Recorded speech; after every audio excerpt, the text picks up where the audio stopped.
Today we're going to talk about Simpson's paradox. Simpson's paradox occurs when one group of data shows one particular trend, and this trend is reversed when the groups are combined together. Understanding and identifying this paradox is important for correctly analyzing data. And now on to Rachel for an example. Hi guys, so our first example of Simpson's paradox, we'll look over two drugs, drug A and drug B. Rachel, I'm looking for you everywhere. I don't feel well. I feel really sick, but I'm just not sure which medicine would cure me. Can you help me? Yeah, of course. So conveniently, you came at a perfect time. We're about to discuss an example of which drug is better, drug A or drug B, and we're going to look over it in the course of trial 1 and trial 2. So in trial 1, drug A had 63 people cured out of 90, so that had a 70% success rate. And then drug B in trial 1 had an 80% success rate. So I should pick this one then. Yeah, so in trial 1, drug B was better with 80%. But if we look at trial 2, drug A, 4 out of 10 people were cured. So that had a 40% success rate. While drug B, 45 out of 90 people were cured. So that had a 50% success rate. That's still better. Yeah, but if we look overall, drug A overall had 67 people cured out of 100 people in total.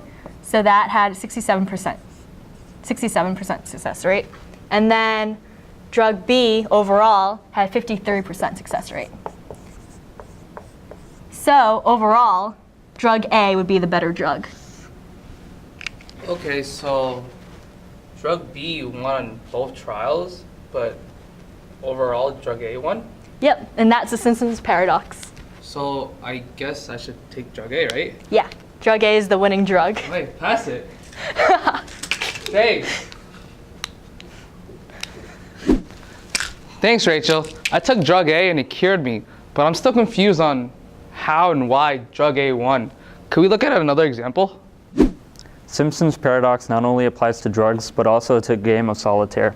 Here, Justin thinks he's better than me at a game of solitaire.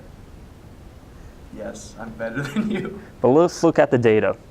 On day 1, Samad played 4 out of 10 games, which is equal to 40%. Justin won 3 out of 7 games, which is 42.86%. All right, clearly Justin's the winner on day 1. Let's look at day 2.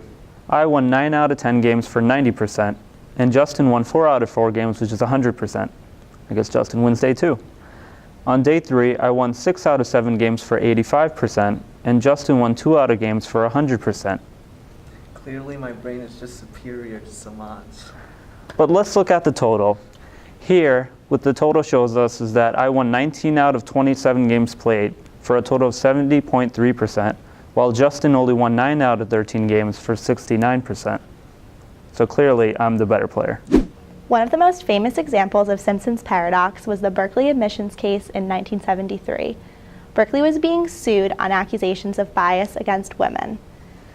Overall, 44% of male applicants were being admitted, compared to just 35% of female applicants. However, when the data is broken down by department, it tells a different story. The 3 largest departments in Berkeley, A, B, and C, admission data is shown here. In Department A, 511 out of 825 men were admitted, for a total of 62%, compared to 89 out of 108 women, for 82%. Overall, it was shown that men tended to apply to less competitive departments with higher admission rates, while women were applying to more competitive departments that tended to admit less women overall.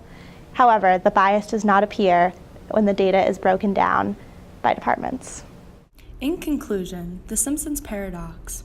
When interpreting data which is divided into subpopulations, you must analyze both the subpopulation and the overall in order to make the correct conclusions. Subpopulations with varying means and sample sizes cause this paradox to occur. In our drug trial example, drug B healed a higher proportion in both trials, but drug A had an overall better success rate due to varying sample sizes in the trials. Lurking variables can also cause this paradox.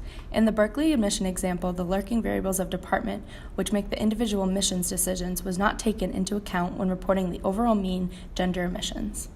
So once again, Simpson's paradox occurs when group of data show one particular trend, but this trend is reversed when the groups are combined together.